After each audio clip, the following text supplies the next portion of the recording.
अभी पिछले कुछ महीनों में आप इनका आचरण देखिए। आपने कहा जैसे तेजस ट्रेन की बात की, वो वीडियो वायरल हुआ था, उसमें ये चड्ढी बनियान पहन के घूम रहे थे, ट्रेन में धमका रहे थे यात्रियों को, और ऐसा लगता था इनके हाव भाव से जैसे कि मतलब नशे में धुत हों।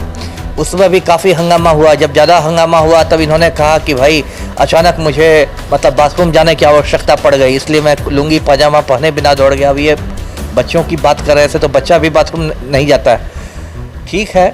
उसके बाद उस समय भी कुछ यात्रियों ने लिख कर दिया था, पटना रेल थाने में इनकी लिखित शिकायत की थी। न्यायालय में विधायक जी पहुँचे, इनको पत्रकारों ने घेर लिया, बोलने लगे रिवॉल्वर के बारे में। उसके बाद ये आपा खो बैठे, कहने लगा कि तुम हमारे बाप हो।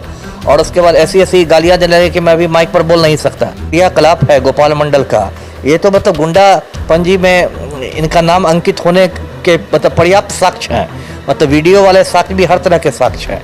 लेकिन फिर वही बात आ जाती है कि बिल्ली के गले में घंटी कौन बांधेगा। अब ये सत्ताधारी दल के हैं, माननीय विधायक हैं, पलटू राम के करीबी हैं, तो पुलिस वाले भी पतली गली से भाग जाएंगे। इतना हंगामा हो रहा है, क्या मुख्यमंत्री को जानकारी नहीं है?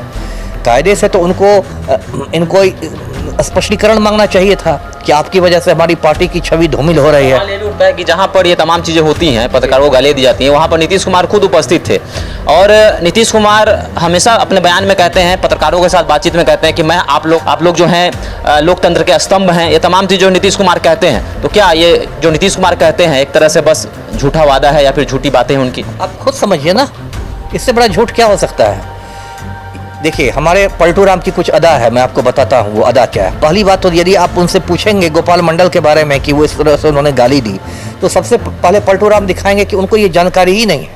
बोलेंगे कब हुआ, क्या हुआ, मुझे नहीं जानकारी, कब हुआ, कैसे हुआ, मतलब अनजान बनने का अभिनय करेंगे, जबकि उनको सब जानकारी रहती है।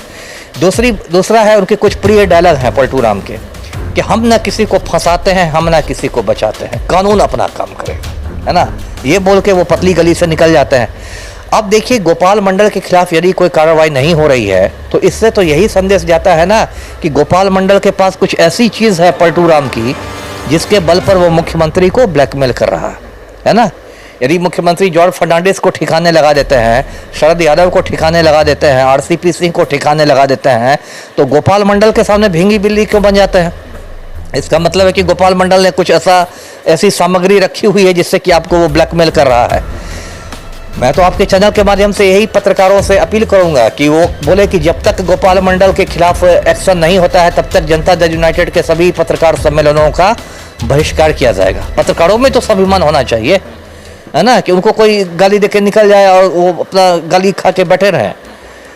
जो भी पत्रकार एसोसिएशन है, जो भी पत्रकार संगठन है, उनको बाकायदा ऐलान करना चाहिए प्रेस विज्ञप्ति के द्वारा कि जब तक जनता दल यूनाइटेड गोपाल मंडल के विरुद्ध अनुशासन की कार्रवाई नहीं करेगा, हम जनता दल यूनाइटेड के सभी संवाददाता सम्मेलनों का बहिष्कार करेंगे। नहीं तो इनकी नियति बन जाएगी, आज गाली खा रहे हैं, परसों मार खा लेंगे।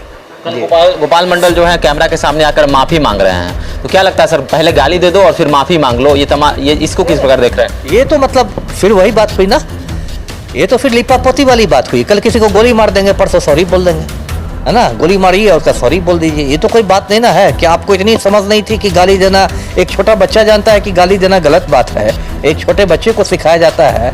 आप माननीय विधायक हैं, आप विधानसभा में बैठ के पूरा कानून बना रहे हैं, लॉ मेकर हैं, और आपको इतनी समझ नहीं, माफ़ी मान के आप चाह रहे हैं कि मामले की थोड़ा ठंडा पड़ जाए, और फिर इसमें यदि लोग आपको माफ़ कर देंगे तो परसों आप एक अलग कांड कर दीजिएगा। तो माफ़ी देने योग्य बात नहीं है जी। ये अब क्या है ना, कायदे से तो माननीय विधायक जी का नाम सचिवालय थाना के गुंडा रजिस्टर में दर्ज होना चाहिए। मैं दर्शकों को बताऊं कि बिहार पुलिस मैनुअल में हर थाना में गुंडा रजिस्टर का प्रावधान है, गुंडा पंजी, और उसमें भी बहुत लंबा चौड़ा वर्गीकरण किया है गुंडों का।